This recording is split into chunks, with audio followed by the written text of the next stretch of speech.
I'm Randy Rohde, and I'm fascinated with entrepreneurs and small business owners. Plus, I love baseball. Every show, I sit down with a small business owner, and we discuss their running the bases of entrepreneurship. We throw the ball around on strategy, management, execution, and innovation. Plus, a little fun baseball talk. Hey, thanks for joining us today. Settle in, grab your Cracker Jacks, and you know what they say. Play ball. And it's a great day for a ball game. Hey, thanks for joining us. This is Randy Rohde with Running the Bases with Small Businesses. And today, our guest, he's quite something, actually. He's a serial entrepreneur. He's found his passion at the intersection of technology and e-commerce. Born and raised in Israel, he's a software engineer by trade, receiving a BS in computer science from HIT Israel. In 2002, he relocated to New Jersey. That's quite a hop. To lead a major financial project for Toys R Us, networking their physical stores around the globe with headquarters. This project coincided with the beginnings of online e-commerce. Our guest strategized and led Toys R Us's, it's a word, technical integration with Amazon. And then since his departure from Toys R Us, he has launched and sold multiple e-commerce businesses and has consulted with companies in the wholesale, retail, and e-commerce verticals. He's pretty good at what he does. He was awarded the winner of the 2013 Most Innovative Web Store by Amazon. And in 2018, he founded his latest company, HomeRoots. And for the past 4 years has been combining his passion for furniture, e-commerce, and technology to disrupt the B2B furniture wholesale platform. Very excited. Please welcome to the show, Gil Bar-Lev. Randy, my pleasure being here today with you. Thank you very much for your very kind words during the introduction. Wow. You know, you're pretty impressive. I want to hit you up about that Amazon award. But first, I have to ask, because my kids were like, really? He was with Toys R Us? And I'm like, well, I think I don't know if he was an actual employee of Toys R Us. He did a lot of work for Toys R Us. And they're like, did he meet Jeffrey? I did. Actually, I did. Yes. So their headquarters used to be about 20 minutes drive from where I used to live. Wow. Yeah. And so I used to go there every time. And Jeffrey was at the entrance, obviously, into their it's headquarters, which was huge headquarters. It was in Wayne, New Jersey. Yeah. And then, of course, within the building itself, as you move between the buildings, you would see it. You would see the puppet everywhere. You'd see Jeffrey. You'll see Jeffrey, and also almost every cubicle used to have a short, small version of a puppet of Jeffrey the giraffe. Oh my gosh, how fun! Playing out there. Yeah, my kids love Jeffrey. Yeah. Kids. To your childhood. Yes.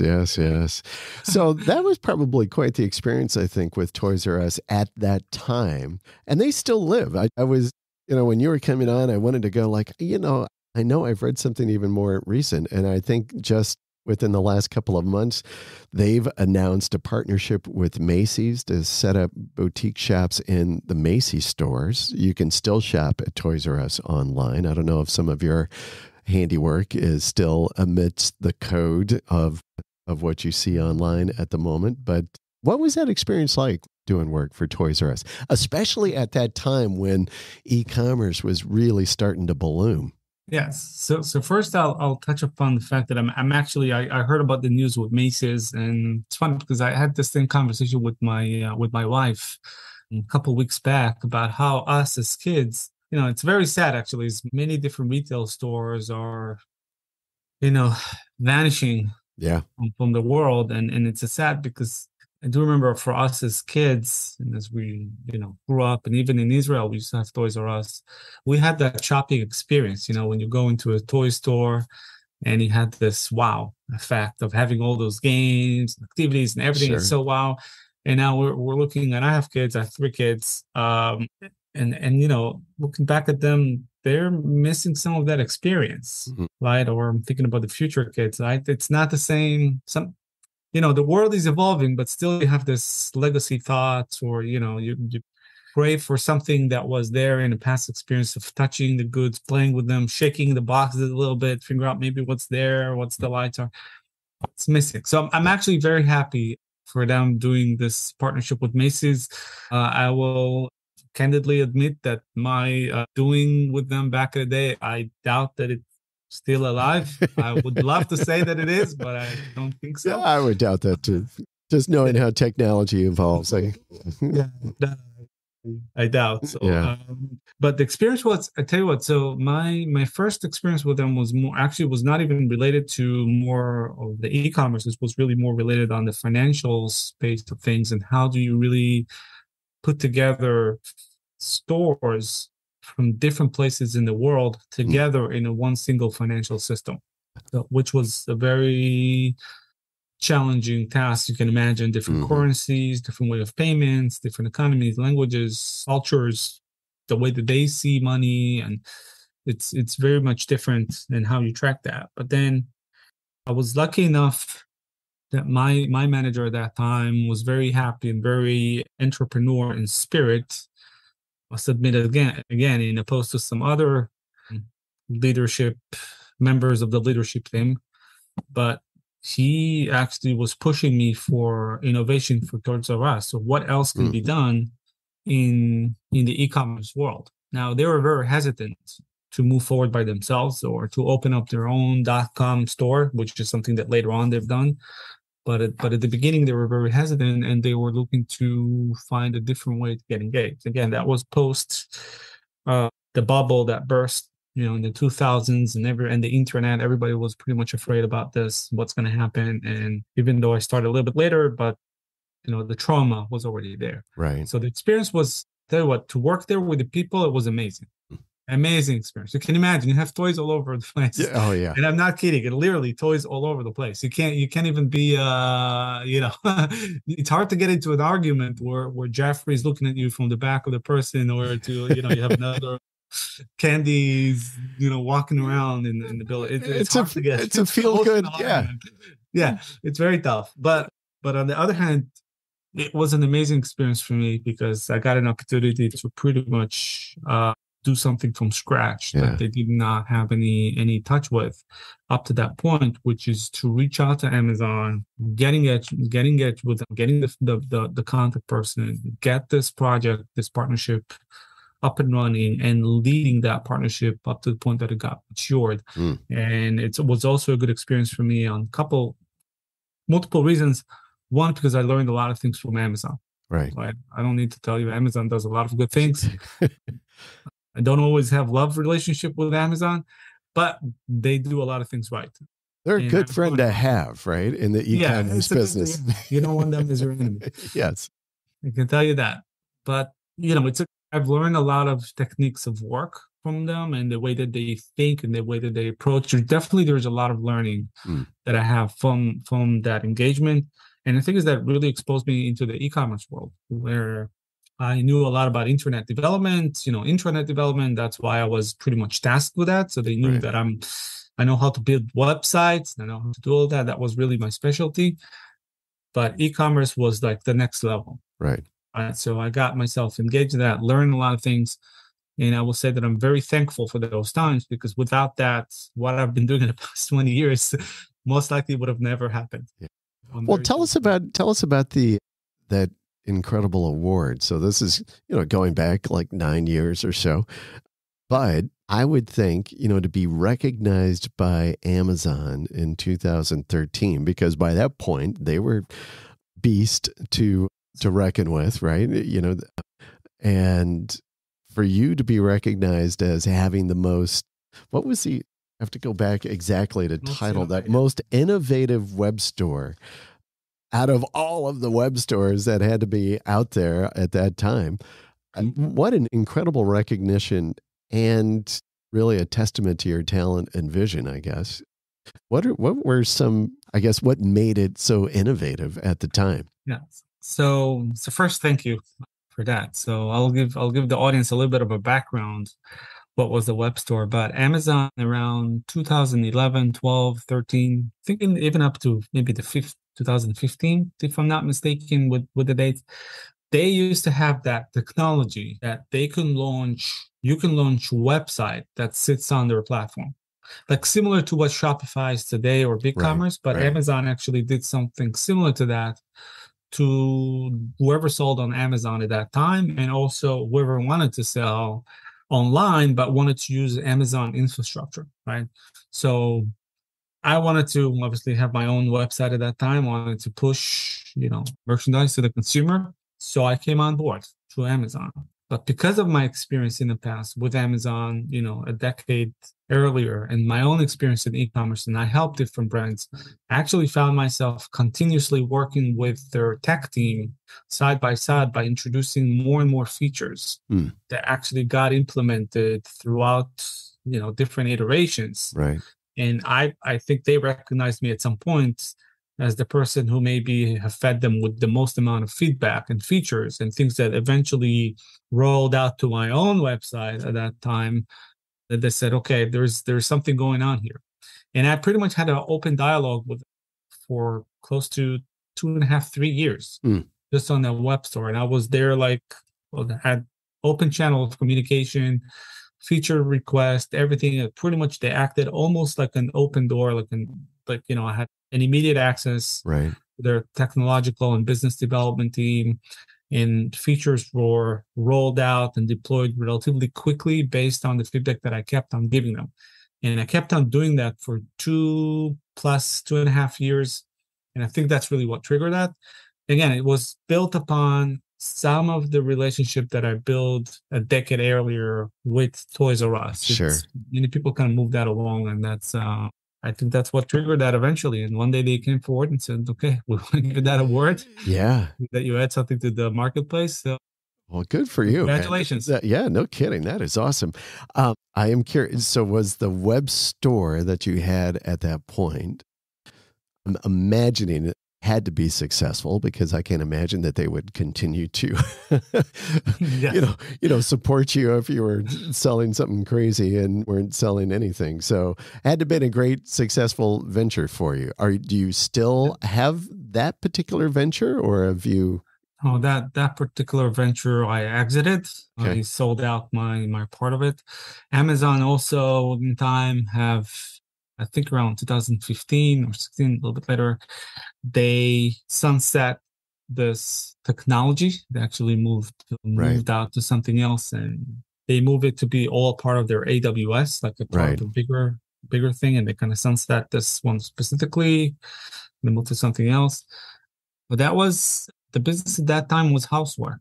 So I got a lot of experience in the housewares, a little bit of things for the home, decor. We were helping different brands Nice. Yeah. get their presence online. It was an amazing experience for me personally. A lot of what's called DTC, like direct to consumer sales.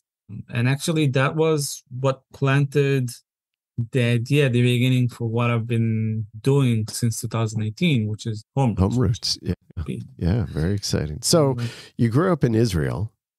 I am curious, always interested with entrepreneurs and a little bit of their background, because I'm always wondering, is there a common gene, right? Some kind of genetic code that's in individuals that make them entrepreneurs, make them successful entrepreneurs. Did you come from an entrepreneurial family? Not necessarily. My parents were CPAs. I came from a very standard family. Parents that are CPAs.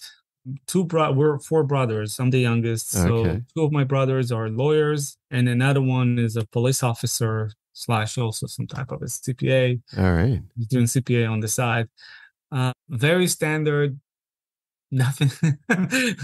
I won't say anything as an entrepreneur in that space. Okay. But I was always fascinated with coding, with software development. Yeah. And that's one of the things I've done when I was maybe 10 years old, 11 years old, maybe even earlier than that I wrote different programs in BASIC. I was just going to ask you, that time, what language? My son loves coding. That's where he is going to pursue a career. And, he's learning all different kinds of codes now. They have so many different things that I'm like, I've never even heard of that. But, in the day, it was, basic, C++, and, Pascal. Yeah. And, all those, Yeah, so I started this world, came into this world when BASIC was there. The punching cards were already, right. long gone from the world. Yeah. Came into the space when I was doing basics. And I just remember just buying myself a book. Again, I was like 10 years old or something like that. Or maybe I got a book from my parents at that time. And I remember just writing the codes, just going through the scripts, typing it in, and just seeing what happens. And then trying again, then try to change something. And that, I remember loving it. And then the years went by. My family actually could not afford myself a new computer while I was in my teenager days. And I kind of moved away from writing code and computers and computer games and all of that. And so when I first came back into the computer world, if you want to call it, actually did not come back necessarily as a software developer. I came back as a graphic designer. So I learned how to play with Photoshop. Right. At that time was also freehand, but I must admit that I was just okay. I was not talented. That was not my talent. But I kind of knew how to do things. Yeah. Kind of knew how to move things around until the point where I realized, okay, that I need to go back to software development, started learning it by myself the first couple of years. And then I fell in love again. And then the passion drove you forward to do fun stuff. I love that. Now in Israel, what's unique about, and I'm not saying everybody's like that, everybody's, each individual is its own being, right? So they have their own background. But there is something about coming from Israel with this entrepreneur spirit, because it's actually maybe not that flattering when I'm going to say it, but they don't teach you order in school. They teach you chaos. Okay. And what I'm trying to say by that is that almost everybody does what they want. Like you have a certain framework in which you work with, but you're always encouraged to break through, to change it, to challenge it. Always. It's like you're sitting in a classroom and you said you need to sit in a classroom, but you're always encouraged to find ways or find reasons why you should not be sitting in a classroom. Do you think you should not sit in that classroom? And if so, what are the alternatives that you propose for learning? What are the options that you feel that you can do? So you're constantly encouraged to think outside the box and change the existing reality of things. And this is something that I think is unique to Israel, but at least from the countries that I've been exposed to over the years, I can say it's very unique in just the way of life, right? It's a small country. Yeah. And a lot of people have their trauma from their, whatever happened in Europe, the Holocaust. So everybody's some type of in a defense mode. They're trying to get the best of whatever they can and trying to protect themselves. So you're constantly in the mode of, how do I improve myself? Constantly. You're never in a point where you sit still. You're constantly looking to change, innovate, think about, promote yourself, think outside the box. Where else can I go? Just that type of whatever happened in I will say Jewish history really planted a certain gene in people thinking outside the box. Yeah. Just do it. And Israel is, with all the love, it's not an easy country always to live in, and you've got security issues, you've got finance issues. It's not in a pleasant neighborhood. And so you're at that historical aspect along with the current reality, and it just creates a certain melting pot that something constantly comes out of it. And so I think I was two of my first jobs after the graphic designer engagement for me was really in the startup world of Israel. I started off, my first job was a software developer. It was actually a company that was semi-headquartered in Tel Aviv and semi in LA. So that was also what got me exposed to more the American market. Okay. At that time. And so I've learned really from the bottom, you can say, of the organization of how startups operates and what are the expectations and the way of life of the startups. And then my next job was more on a management level of a startup where I was still doing some coding, but I had a staff of developers, staff of project managers, staff of team leaders, and I had to manage them all. And I also traveled a lot in Europe at that time for that job. And so I had to work with other startups pretty much all over Europe, right? A lot of big organizations, small organizations, startups, and I got a lot of that. So I was really Right. groomed in that environment. And when I relocated here, I brought something with me. Yeah. Yeah. Well, Something. I hope I brought something with me. I love how you explained and kind of detailed the educational focus in Israel, because as you were saying that, I'm thinking to myself, I've had this exact conversation with one of my friends who's from another country as well. And we talk about the education system. We both have sons that are in high school here, and we talk about their education experience. And it is, I would say, almost the exact opposite. You will think this way. here's the box. This is how you do this math. And there's no encouragement to, as you define what was happening in Israel, there's no chaos. They don't want chaos. They're doing everything they can to kind of stomp down chaos, right? It's very unique. It starts, again, it's for good and for bad, right? I'm not saying that it's only a perfect thing, but it's just a way of life. It starts off with, I'm going to describe you a situation where, here my kids went to school here. All my kids were born here. So I have 3 of them and I love them. And, but I remember taking them to school in the morning and, they need to form a line. Right. Right. In order to get into the class. Right. And the line is very clear. You don't push, you stay where you are and you wait until the teacher calls you and then you walk in very nicely, politely, in an organized manner. In Israel, forget about it. There's nobody in the world. Listen, if you're not going to push yourself into the classroom, you're not going to get in. And you have time to get in. Otherwise, the door is going to get shut and you won't get in. And then you gotta come up with the reason why you thought that you cannot be in the classroom by that time. But you got to push and pull, and there's no lines, there's no waiting. You just take charge and find your seat. And that's what I'm saying by this chaos. Right. It starts off from this young age of you got to push yourself forward if you want to get where you want to go. Right. And I think this is very, it's as a parent, it's different from what I've seen and experienced as a child. Yeah. Versus what I'm seeing here in the States. Again, I live in New Jersey, so maybe it's not like that in every state. I'm not saying it's an American thing. And maybe it's only in my school where I live that it's the same ones, but it's very much of a difference between the two places. Again, I'm not saying what's better, what's worse.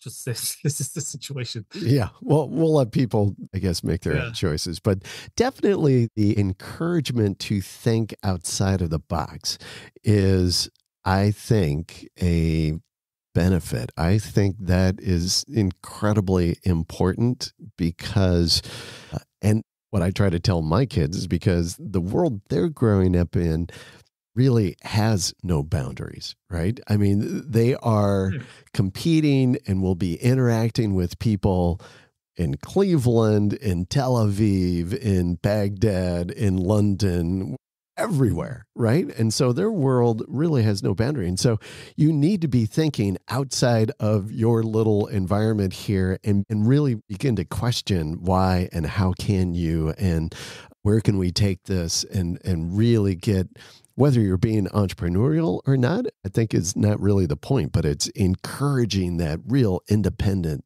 thought. Because from that, this is my belief anyway, is that from that, real innovation will begin to take hold in thought and ideas and development. And I can tell you from my own personal experience through all the companies that I've worked for or the companies that I was the owner, I've always used global workforce. Always. I mean, since whenever I remember myself, even 20 years ago, 25 years ago, always use global workforce. Again, there's different regions in the world where it's better to use certain skill set than others. But it's so for me, it was more like a small village, right, of the world, right? And you can use talent from different places in the world, Right. and utilize them for your needs. And this is something that I had a lot of conversations about that with friends, family, with other coworkers, with other people in the past. Everybody's that advocating for remote work. I know that there's a lot of debates online and social media, remote versus hybrid versus in the office versus this versus that. And I'm not going to start the debate here, but I just want to say one thing about the remote work, and people have to keep that in mind, right? That it's all good to work remote, but just keep in mind that this world keeps getting smaller and smaller. You got to be the best that you can be in the field that you are operating in, because if you will not, there's someone that can make, especially, let's say, especially in the American market, okay, Right. and especially where we are right now, if you're not going to be the best that you can or the best there is, if there's someone that is just as good as you are or even better than you and is in a different place in the world, that their cost, their compensation is less than yours, you're going to have a hard time. Yeah. You're really going to have a hard time. And especially, I tell you, we are in the tri-state area. It's one of the more expensive areas in the States. Mm. Even if you find someone from, I don't know, more inland in the US, you can find people that cost less to do the same type of a job and can do same quality or even better. Yeah. So you gotta always, so if you are into this remote thing, just keep in mind you gotta be the best of the best of the best version of yourself if you want to be, or if you want to stay relevant in the market.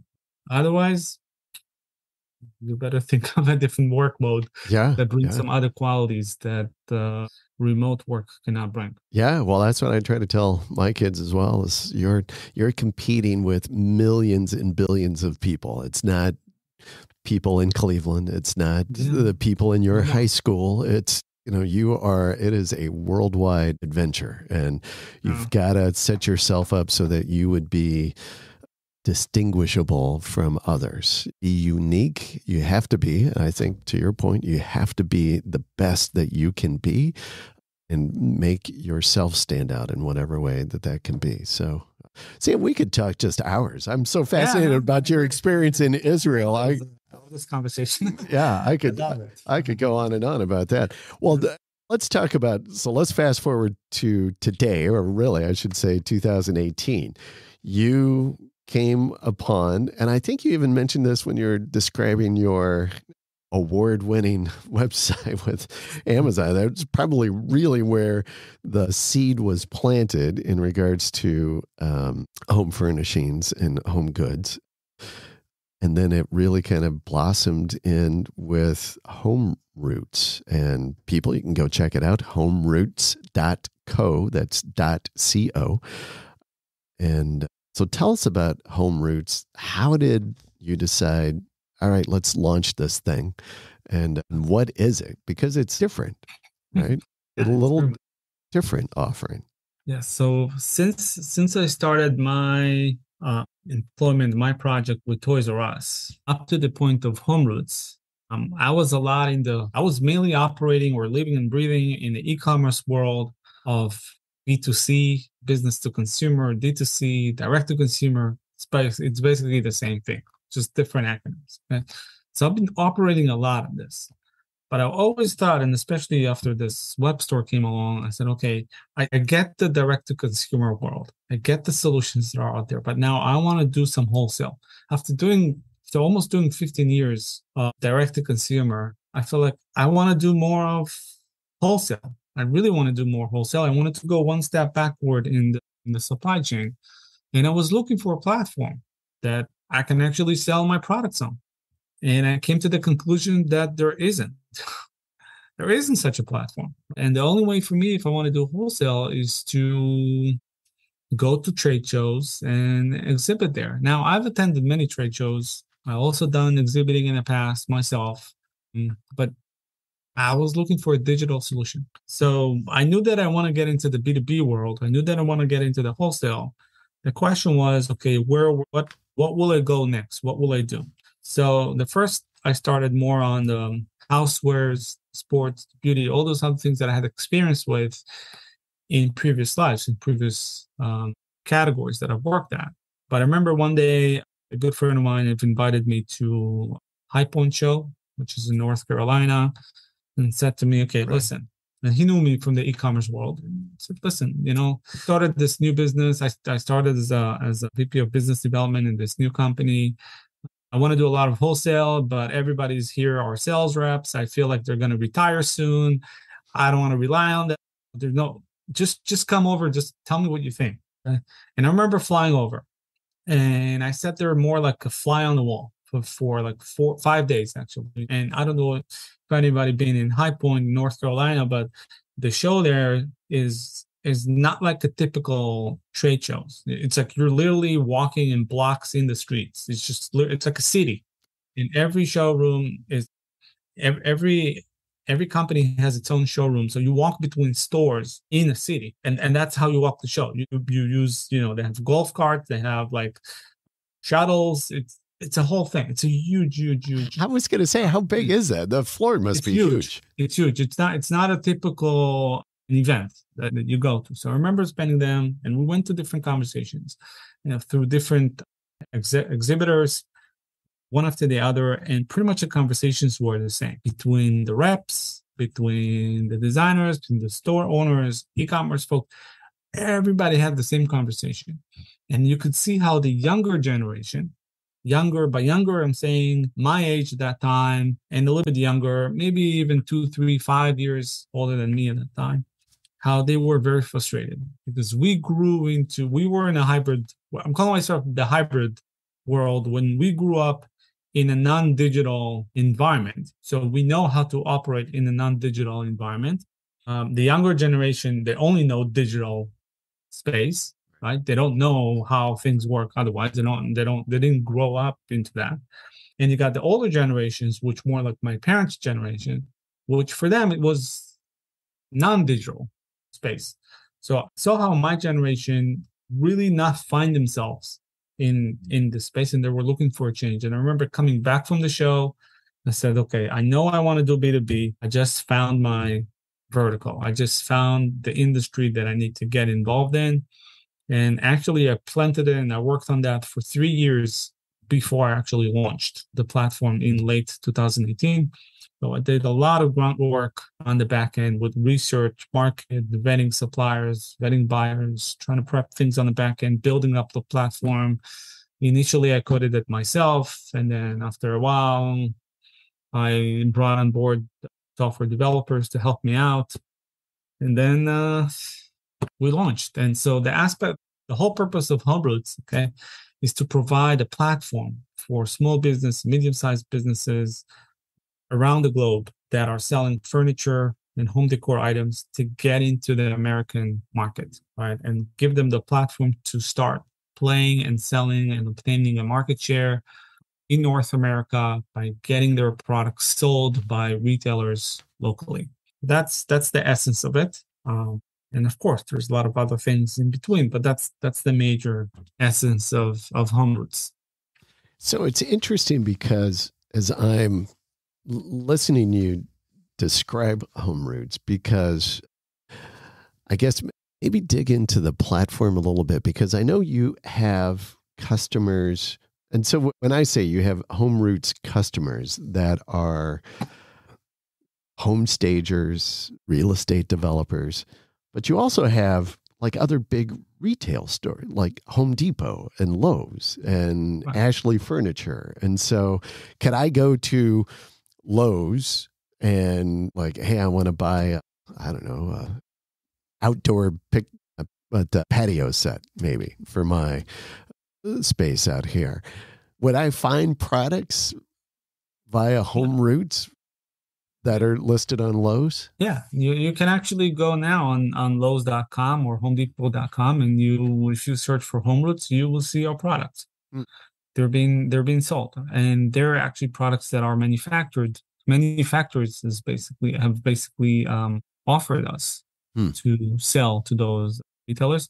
The whole thing about our platform is that we work with factories all over the world, right? And we give the platform for the factories to get their products inland. So we get their products brought into the US, right? And then list those products on our platform. So they have like the backend system where they can actually upload all the specs about the products. So they do that. And the moment once they've done completing it, we're then taking all this product information, specification, and then we syndicate that to different retailers. And then those retailers then offer that for sale to the end consumer. And of course, if those, we also deal with a lot of companies that they don't have retailer, websites like home stagers, designers, property management. They don't always have sites, but they can still come to our website, register or apply to become a buyer. We just make sure it's a legit, registered company in the state. And then they can browse our site, very similar to any other consumer site. So our goal is really to make the shopping experience, the B2B shopping experience, similar to B2C. Got it. That's really the thing. Nice. So it's also lacking in the industry. You can imagine like how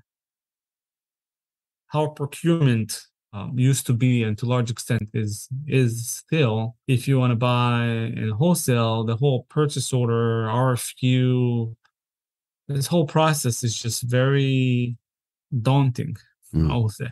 So we're just, you need to buy something, not a problem. You log in like any other customer, any other website, like Amazon or whatever. You go, you search for whatever you want. You add it to your cart, you check out, and boom, then just so you know when it's coming out to you, it's going to get delivered, the date, the range, Right. Yeah. Very, very simple. Interesting. So if Randy was manufacturing, building some great rocking chair, I could list with you as a seller, and then you're going to help go pitch it or make it available, I should say, to the buyers that are your clients or HomeRoot clients, right? So I could still end up in Home Depot or Lowe's if I worked at it. So you have then through this model then, and as we were talking even before we started recording, so you have your own distribution centers, HomeRoots. You have one in Cleveland here. So I said, hey, you got to stop by Cleveland. We could have gotten together. Of this distribution network, how many centers do you have? So right now we have 3. So we have one in New Jersey, one in Ohio, Cleveland, and we have one in LA. Yeah, I was going to say at least one in the West Coast, I'm sure. Yeah. Gotta be there. Yeah. I love the idea that you have your manufacturers, that they have to have their product in the U.S., certainly for a lot of different reasons. So that is terrific. I think we had found as well, and this was from, I think, a news article, a news release from New Jersey. So this is back in March, that says HomeRoots is raising, I'm looking at this number and I can't decide whether it was a mistake, and I didn't ask our team whether it's either 12 million or 12 billion. So I can't figure out I've got a lot of zeros here, and I'm like, is that missing a zero, or is that supposed to be the cents number? Not 12 billion. Okay. So we're raising 12 million then in new funding. We started the process. Yes. Okay. All right. Yes. So how's that going, I guess? So this was back in March on the announcement. Here we are in September. Yes. So we're halfway there. All right. Halfway there, not entire complete. We still got work to do. And we actually, as we went through the process, we realized that we don't need as much right now for our operation. So we scaled it back. But again, the whole purpose of that is to fuel the company and move faster, right? And fulfill our dreams sooner rather than later. Yeah, that's pretty much what it's all about. But yeah, we actually scaled back. We realized we didn't need that much of money after certain development that took place between April, May, June of this year. Well, That's pretty exciting, though. So congratulations for even Thank you. for getting halfway and kind of wrapping that around. I am kind of curious, what led you to, I guess, maybe this specific category? So you've kind of been in this home goods, home furnishings for long before HomeRoots, but why that particular one? Was it, was there something that led you to that, or you just kind of happened to fall into it and you've stuck with it because you've learned it? So, to mention, what planted the seed for me, what put it as one of the candidate categories was my first visit to High Point, right? So that was the first thing that kind of made me think more about that category. And as I was researching that category more and more, I realized that this is really a problematic category. One, because it's very antiquated, or more antiquated than most other verticals, retail verticals that exist out there, right?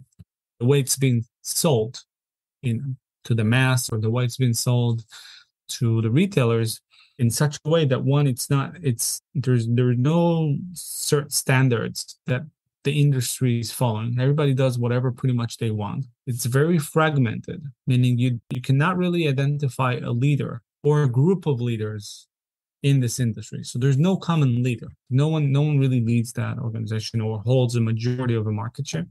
And then it's a very difficult industry to operate in, that many companies actually don't want to deal with. And mainly it's because of the logistics, right? The logistics of it is difficult. If you just look at warehouses, not every warehouse want to deal with furniture. Actually, majority of them do not want to deal with furniture, right? Which makes it very difficult to operate in. Then you got yourself the logistics aspect of shipping, transportation. Can I ask you, can I interrupt just a second? Yeah. No. Well, why wouldn't they want to have? I'm trying to think of it's big, but why do they care? If it's a warehouse, it's, you're paying per square foot. So, as the seller or the leaseholder of a warehouse, you'd be like, I've got a couch and it's taking up a lot of space in my warehouse that I'm paying X, per square foot. But why, on the other end, why wouldn't they want furniture? So sometimes it's the equipment, sometimes it's the number of people that needs to handle it. There's more tendency to cause damages if the warehouse personnel is not equipped or not trained to handle it. And just it's very hard to store furniture on multiple racks. Right? You're not going to start storing a furniture on the 5th or 7th, level with a forklift trying to kind of, take it in and out of the. Right. It's just not something that you're risking that causing damage to the merchandise. There's a lot of risk. So if your warehouse is not equipped for that, you usually don't want to deal with that. Right. Then you got the fact that it's bulky, it's heavy. Sometimes if something get returned back, now you need more than one person to carry this furniture. And what do you do with that? It's just, or even if you need to dispose it, it's not that. Where are you going to dispose it? It doesn't go into your average dumpster. In some cases, you're not allowed, because of certain material in the furniture, you're not allowed to dump it regularly other things. It has to go through special dumping. Many warehouses, they just don't want to deal with that. It's just too much headache. Let them get the case packs of things that they want to move, like small piece items. They can palletize them easily and just in and out. Nobody. So I don't blame warehouses that they don't want to deal with that. But that's a challenge. Then you got the trucking industry. I love the trucking industry, but I would love more if they can help with furniture. There aren't that many carriers that specialize in handling furniture. Everybody can tell you that they will handle furniture, but I can tell you that there's also a risk of damages. They tend to damage the merchandise because they don't know how to handle it within their own lanes. That's one issue. The second issue is that it's not that easy or straightforward to book a shipment with a truck. It's really not. And actually, the average e-commerce guy or retail store owner, they don't know how to book a shipment with a truck. They really don't. But they need the goods to move from wherever it is to wherever the customer needs it. And since you got that gap in knowledge with handling the trucks, many just say, okay, you know what? I just don't need it. I don't want to deal with that. So who's going to deal with that? That's a big question. On one hand, you got the manufacturers or you got the importers who says, I don't want to deal with the trucking because if there is any damages, or any scheduling pickups issues, it's not on me. I don't want to deal with that. So the suppliers, the vendors don't want to deal with that. The retailers don't know how to do it. Right? The simple majority of them really don't know how to do it. And then you got a point of, okay, there is a gap here. I don't want to do it. I don't want to touch it. So this is also where HomeRoots comes into the play, where actually our system knows how to communicate automatically with the different trucking companies and the warehouse systems. And so we schedule those pickups, we coordinate the pickups, we coordinate the deliveries, and we make it easier for both sides actually to transact. And we also take the responsibility, in case there's any issues with the trucking companies, we take full responsibility for any delays, damages, shortages, misdeliveries, whatever. It's on us. We're going to take care of it. And so it makes the buyers feel more confident, more comfortable with actually buying the goods from us because they know they don't have to worry about it. And the suppliers are happy because for them, it's an actionable buyer that actually produce something and don't give them the hassle. Right. I don't want to deal with trucks. It's yours, your merchandise. You got to make sure it's delivered. So all this drama is gone, dissolved, and we'll just make it easier for both sides to just, hey, you like the product? Right. Well, it sounds like, it sounds like you've really have created solution for both of those sides of the transaction, so to speak, and the B2B, in that allowing each of them to stay in their lane, do the things that they do best, right? Let the manufacturers make it, let the retailers sell it, and you'll take care of the in-between, right? The connecting point. So, good for you for really defining a true problem and creating a true solution, I guess, in it. So you've been doing e-commerce for so long. Yeah, years, 20 plus years. And I can only imagine it. I just had a guest on, I don't even think the show has aired yet. And we were talking about, and again, in today's world and post-pandemic, that barriers to entry in starting a business is almost nothing these days. I could start a new business before I go home this afternoon if I wanted to.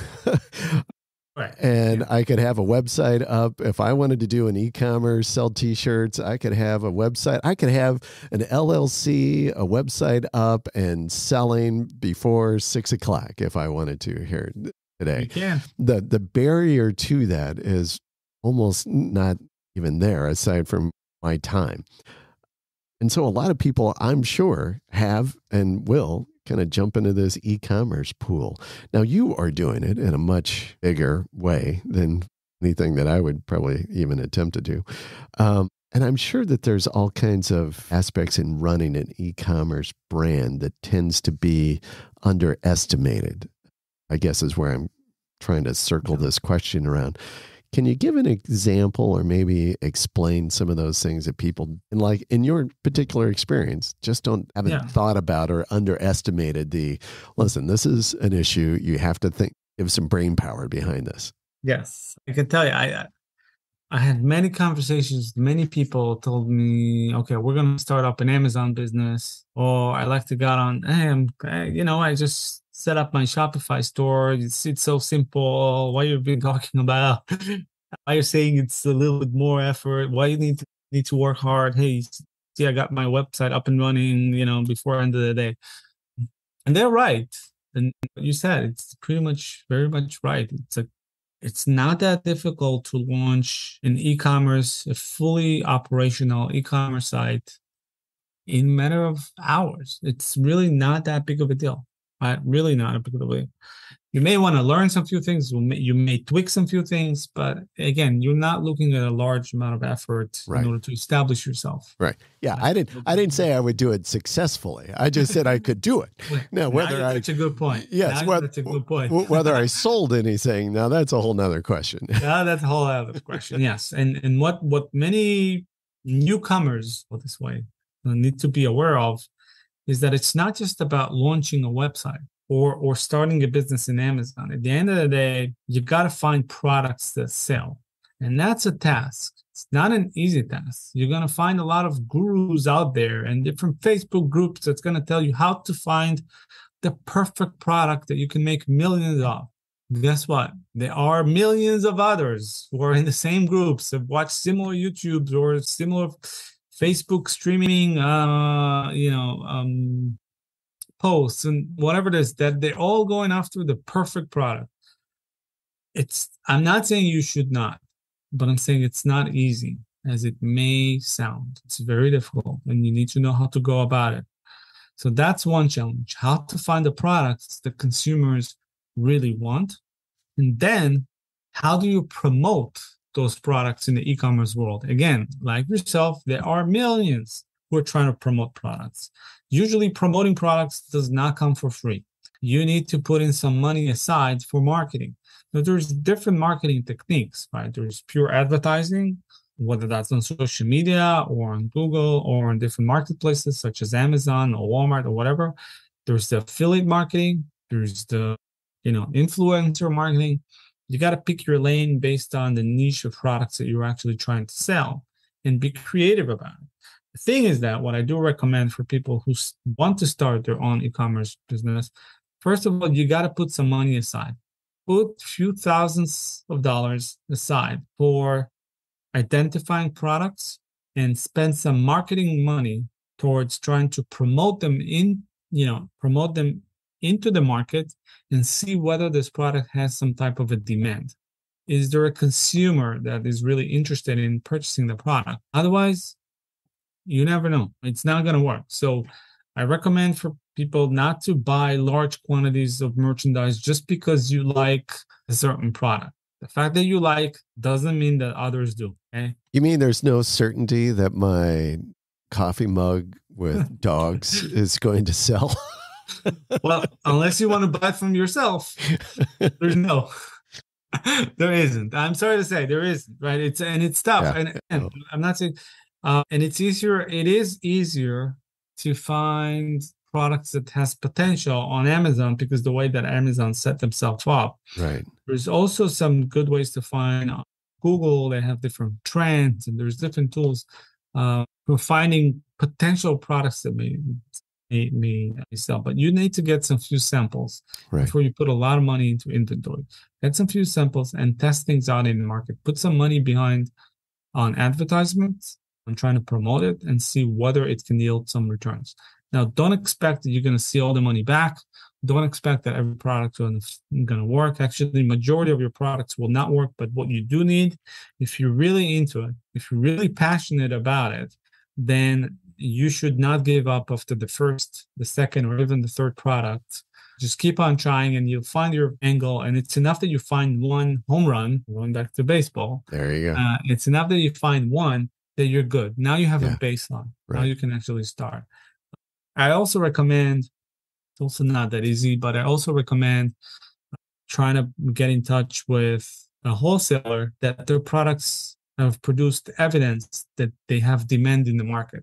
So if you're able to become a customer of that wholesaler, now you have products that can actually sell and you can win some of the sales in the market. That can give you some money to then go on this new adventure of building up your own products, building up your own brand, and give it a try out there in the space with what sells and what's not. Right.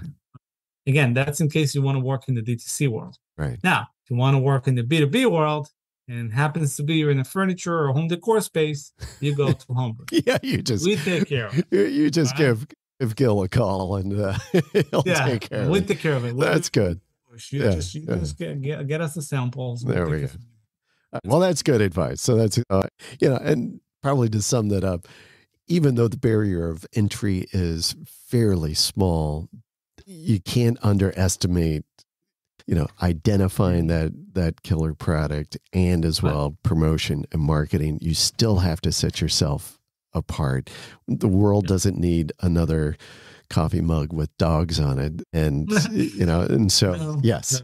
All right. I tell you one more piece of advice that I have for many entrepreneurs for starting. And what mostly you're going to need to spend your time. Again, that's my piece of advice. If someone really want to be on top of it, is to learn from others how to do the marketing piece, or learn from how to identify what potential products may be good. You have to learn it, but by all means, you need to do it yourself. Right. Don't let others do it for you. They're never going to do it as good as you.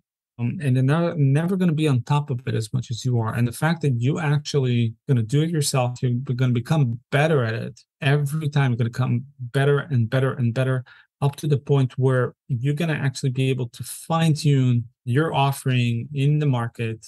You're going to be able to be successful about that. And then once you have a baseline, then it's also easy for you to bring someone underneath, like a virtual assistant or someone that are going to receive the instructions from you, and they can now do the grunt work of the day-to-day activity with your supervision. So I really recommend for people to do it hands-on, like learn from others. Don't try to learn everything by yourself upfront, because it's going to cost you a lot of money. Try to learn from others, try to listen in, but at the end of the day, don't let others do the work for you. Just at least at the beginning, the first product, second product, do it yourself. And that way you learn the whole scope of what it is to sell online. All right. Good advice. All right. For those thinking about e-commerce anyway. All right. So Gil, here we go. It's that time. And it's time for the seventh inning stretch. The seventh inning stretch. Before I hit the record button, I did ask Gil, do you like baseball? And it's like, well, I've been to a couple of Yankees games, so so that puts you in the ballpark anyway. So that's good. All right. Okay, so yes. So here we are. This is the time here. I got to ask you some fun baseball trivia here. I know I have listeners that tune into the show only for this particular aspect of the show because they're always fascinated by it. So the research team tried to dig in, find out a little bit about you, a little bit about HomeRoots, and they came up with this question I thought was actually pretty interesting because I learn a lot of stuff. I'm a big baseball fan, and I learn a lot of stuff when we throw these things out. Baseball in Israel. Did you know there was such a thing? Yes. Yes. Very good. Yes, I did. Yes. But it's relatively a recent thing. Yes. So the first, what we'll say, professional or maybe even semi-professional baseball field was built in 1979 in Israel. Wow. Yes.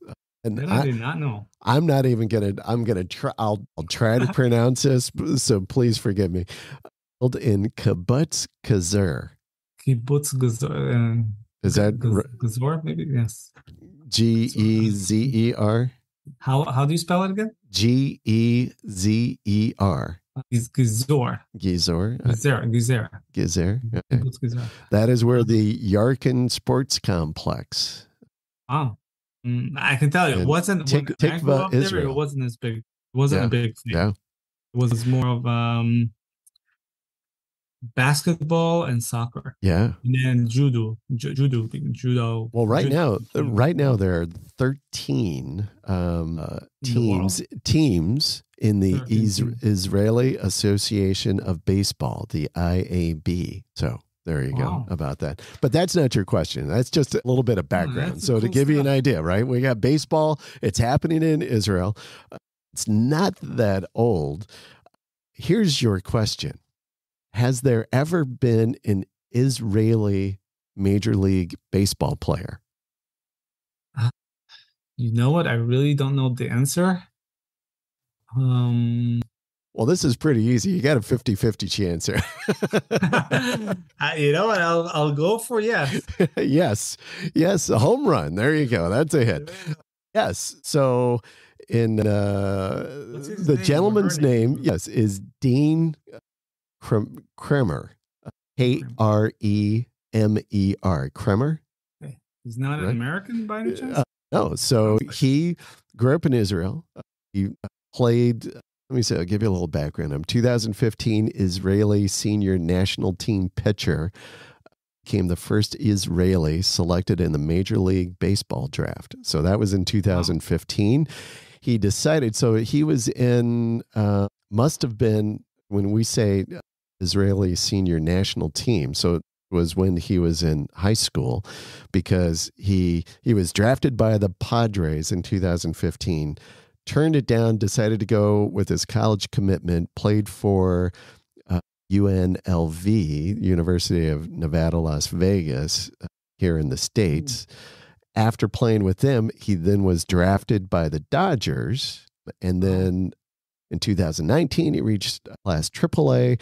And then in 2020, Kramer made his debut for the Baltimore Orioles as a pitcher, becoming the first Israeli citizen to pitch in the major leagues. Wow. There we go. Impressive. Yes. So impressive. You always seek to find info that's enlightening and stump our it's esteemed guest. As a kid, baseball in Israel, it was something that we just watch on TV, mainly from the, what was happening here, right? The major baseball league. Right. And in Israel, it wasn't played that much, at least not on official or professional manner, as far as I remember. Yeah, but it's good. It's good to see. It's building. It's coming. It's on its way. It should be. Yeah, there we go. All right, well, let's get back into it. Play ball. So, Bill, I am sure, as small business owners, I'm a small business owner. We have our ups, we have our downs, right? We smacked with the pandemic, right? We have our challenges, right? I'm sure you have had those challenges as well with HomeRoots. Can you tell us a story, maybe one of those times, those challenges or hard times that you had to face when you first started your journey with HomeRoots? How did you overcome it? So I remember, going back to our advice on e-commerce, right? But you can have the same advice for anybody who wants to start a business and sell something somewhere. Okay, someone. And the first thing is that you need to find someone who's going to supply you with the products that you're interested in selling, right? Or someone who's going to be willing to do business with you, right? On terms that you deem to be acceptable, okay, or fair, or something that you can afford. And the challenge that I had with HomeRoots at the beginning was that I got a lot of no's. Every time I went to, my business was different. Like you said, the world didn't need another mug holder with, I don't know, some puppy dogs, puppy eyes on it, right? But it's just, I was looking for, have a different business model. And when I went to pitch my business to suppliers, domestically, overseas, I got a lot of no's. No, we're not interested. No, thank you. Not for us. No, we don't understand what you want. No, we don't understand what you do. Thank you. Bye. Bye. No. Bye. So that was pretty much majority of my, that was my journey at the beginning. Was just a no. It's pretty deflating. It is. It's, I could tell you that if I was not doing it for the passion and for my belief in doing it, I would most likely break already. You're thinking, okay, you start off, you launching your business, you're registering it, right? You're so happy. You keep the registration of the company, you're kind of framing it, you can frame it, you're proud of it. You are a business owner officially. And then reality hits you. And then you need suppliers. Doesn't matter. You need customers, obviously, but you need suppliers. And you're only going to be as good as the suppliers that you work with. And you need someone who's going to be willing to supply. Now, some industries, some verticals, it's not that big of a deal, right? The suppliers that you need, in the software industry, suppliers, it's really more whoever's going to be willing to view the cloud, host your computer, or you'll host your website or servers or whatever it is. It's easier to actually get it going. But if you're in the CPG world, you really need tangible goods. And so it's tough. So you got to be able to perfect your pitch to suppliers. So my piece of advice on this, first of all, to explain yourself in such a way that they can understand what you really want. And I realized that the problem was not with them. At least I want to say that it wasn't with them. It was more about my pitch and how or the way that I explained the business to them. It's just they didn't understand, or that it was too early for that time. Right. And once I started tweaking my pitch, and once I started tweaking the audience that I was pitching it to, business started flowing, suppliers starting to come on board. So it's about what you say and who are you going to say it to? Two important things. Yeah. And then, so that was my experience at the beginning. Right? Yeah. And third advice is don't give up. Right. Don't give up. As long as you got some money in your pocket, don't give up. Well, that's all good advice. Absolutely. Yes, keep pushing definitely. on. Let me tell you, e-commerce, doing business online, people are so accustomed to seeing reviews, right? So I could look up a business, I could search for a business. They pop up with a little map, and they got 35 5-star reviews or whatever, right? 2 1-star reviews. People leaving comments all over left and right. And it's a challenge. It's a challenge for the local small business because they get these things. They want clients, customers to leave reviews. At the same time, they always struggle like the negative review or a 1-star review. I can't imagine in your world, and as you are massively, platform that you are distributing from an online sales platform, how do you handle reviews? How do you handle, I guess, if you look at them, how do you respond to them? What kinds of thoughts do you have with that you might be able to share with other folks just, that are running their local small businesses and handling their reviews? So I think the first couple of reviews are the most important ones. Right. We'll start off with that. So I think whatever you sell, you got to make sure that you got to think in the future mindset and not just current mindset. For example, if you know that you got a customer who's upset about something, it really doesn't matter what. Go above and beyond what you can just to satisfy their needs and what they're asking for. Because if you're waiting on reviews and those are among your first customers, if they're going to badmouth you online, it's hard to recover, especially at the beginning. If you're already 200 reviews in or 100 reviews in, and then somebody says something bad, it's not nice. It's not the end of the world. I'm not going to bring you down to your knee. But if you get your first 1, 2, 3 reviews and they're all bad, the game is over. Yeah, that's hard. The game is over. It's tough to recover from that. It's almost impossible. It's very tough to recover.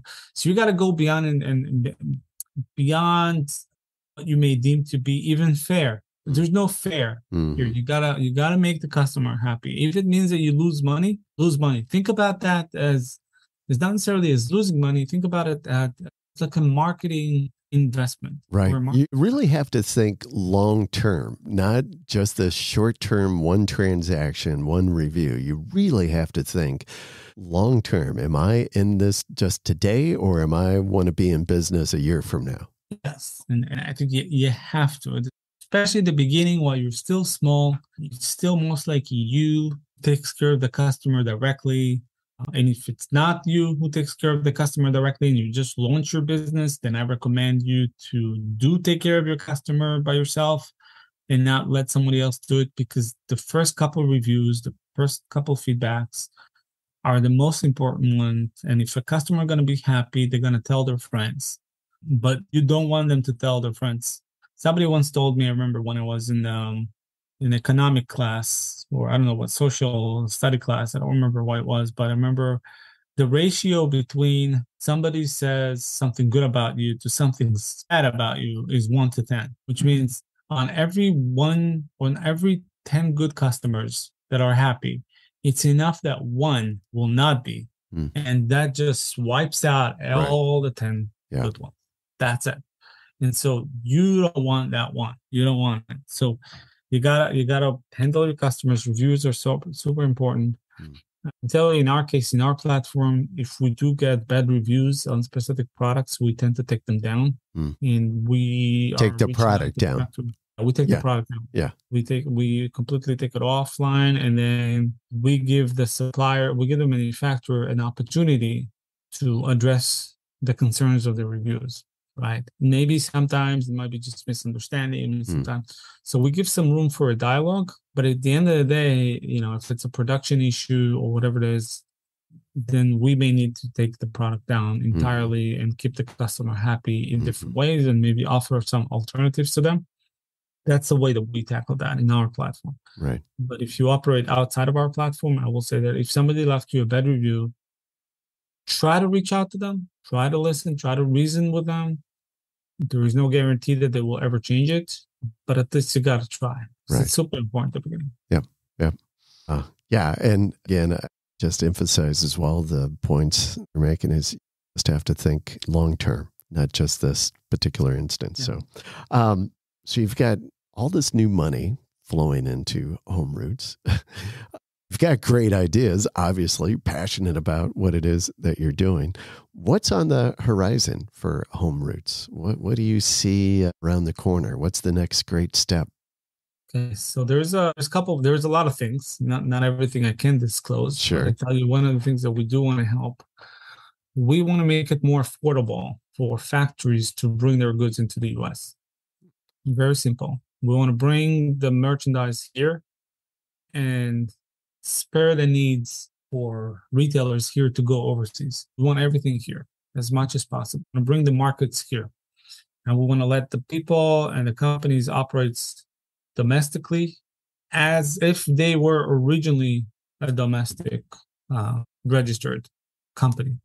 So that's really one of our major initiatives right now, is to make sure that factories can import their goods in an affordable way, seamless way, and just make it easier for factories to operate here. We believe that, as far as there's a lot of, there's obviously some manufacturing that is done here in the States, but it's still very much small.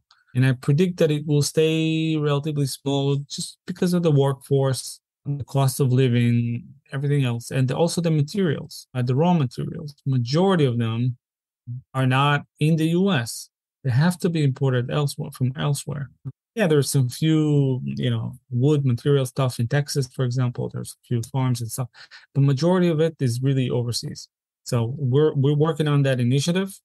It's something that I can tell you that we're putting a lot of efforts into it.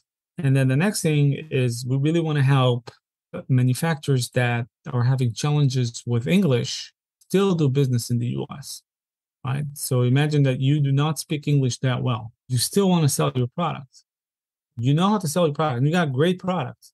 Why should that be a limit? Why your language or the lack of knowledge of a language should be a barrier for you to operating here in the state? I mean, I'm coming from, I was an immigrant myself, right? Been a while. I've been here for more than 20 years, but I know the issues. Right. I know the issues of coming from a different country and the challenges of getting acclimated. I'm thinking about a person who doesn't even live here, doesn't understand the local culture, doesn't understand the language, not operating in the same time zone. We want to make it easy for them. There's still room here. There's still demand for their products. And if there is, like I believe there is, let them be successful. Sounds like a lot of some good initiatives. Yeah. In the future, it's going to be on a global scale. Yeah. It's going to enable guys who are operating here in the States go elsewhere and do the same. Other continents, to other countries, to other regions in the world where they don't have access to right now because they don't understand the language, they don't understand the culture, they don't even know how to start. They don't know where to go. Not a problem. We're going to bridge it for them. We're going to make that bridge and we're going to make it easy. So it's not just inbound into the U.S., bringing everybody into the U.S., even though that's what we're focusing on right now. But in the future, it's going to be on a global scale. Everybody can sell anywhere. Mm-hmm. The talent will prevail. The quality will prevail. And if you got a good product with a good demand, a good price, wherever you come from in the world and wherever you want to sell should have no limits to your capabilities. Yeah. Wow. Sounds like more growth on the way for HomeRoots. Yes, a lot of things. Yes. All right. So Gil, here we are. We're at the bottom of the ninth, and you've talked about so much in so many different kind of aspects of operating a small business. But at the bottom of the ninth, this is where we kind of ask all of our guests, what advice do you have for rookies in the game, right? So those starting out in business or those who have already have their business up and running, looking for some guidance. You've given so many nuggets of gold. You have more words you can share? Okay, so I've given some advice on the marketing, about how to start business, the products, what you have to, the suppliers, everything else. So I'll try to touch upon something totally different. All right, there we go. All right, let's touch on the accounting side of things. Okay, digging back to the family roots to CPAs. Here we are. Yes. This is how it was brought. So bringing all of that in, right, or out. Full circle. Look at that. Pay attention to your books. I'm really serious about it. At the beginning, it's tough. And what's more important is sales. You want the sales before anything else.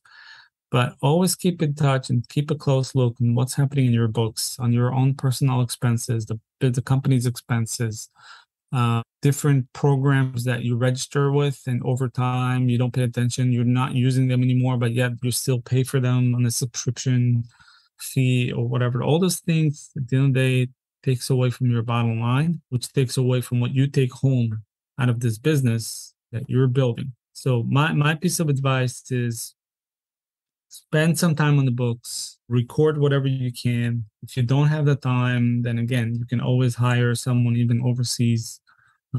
There are marketplaces such as Upwork or Guru.com. There's other different platforms like that you can find a global workforce, and they can help you with some of the bookkeeping, some of the recording, so you don't have to spend the time. It's not an expensive workforce. It's super important. You got to pay attention to your expenses. You don't go over budget. Sometimes you don't pay attention. You say, okay, it's only $50 a month. That's also another $100 a month. Right. Big deal. I'm selling $5,000 a month already. It gets to you. Yeah. Thanks. It's like a little nickel and diming. All of a sudden you got no change. Yeah, exactly. It's the small little thing that you don't pay attention that takes away from your own profits. And sometimes you don't even need them. You don't really need them. Right. So that's my piece of advice. Just pay attention to this, record it, make sure that you look at your P&L, look at your reports, understand the reports, know some financial acronyms. That's super important, in my opinion. Again, it's second to sales generations, because without sales, then nothing else matters. Right. It doesn't matter. It doesn't matter. But once you get through your sales cycle into motion and you got it going, go back. This is what I call like the back office, protecting your base, making sure that it's solid and you're not without intention. You think like you're making a lot of money, and then you start looking at the books and say, oh, shoot, I'm actually not. So, and you need to look at why. And why am I not taking myself big fat salary at the end of the month? I own my own business. I don't have employees, or maybe I have one or two. How come I'm not? Yeah, that's the disappointing surprise. Like, what? What? Wow. Very practical advice. I don't think we've ever had a guest that said, look at your books, keep track of your books. Yes. I love that. That was great advice. Well, listen, Gil, it's been so fun having you on the show. I've truly, really have enjoyed the conversation. I think I could talk with you for another hour just about growing up in Israel and education and entrepreneur as a whole. So maybe we'll have to do part 2 of this conversation another time. I'll be more than happy to. Yeah. But thank you for being on the show. And folks, you can go connect with Gil. You can reach out to HomeRoots.co, which is their website, and they've got contact information there. Also, you can hook up with Gil on LinkedIn, either on the HomeRoots profile or Gil. What do you have? Do you know off the top of your head your LinkedIn profile? Yes. So if you search after LinkedIn, if you add Gil bar-lev, you can find me there. There you are. All right. Again, thanks, Gil. Really appreciate it. It's been a lot of fun. And folks, that's the ball game. Thanks for joining us today. If you like our show, please tell your friends, subscribe, and review. And as we like to say, we'll see you around the ballpark. Running the Bases with Small Businesses is brought to you by 38 Digital Market, a digital marketing agency committed to client growth with lead generation, higher conversions, and increased sales. Connect with us today at 38digitalmarket.com.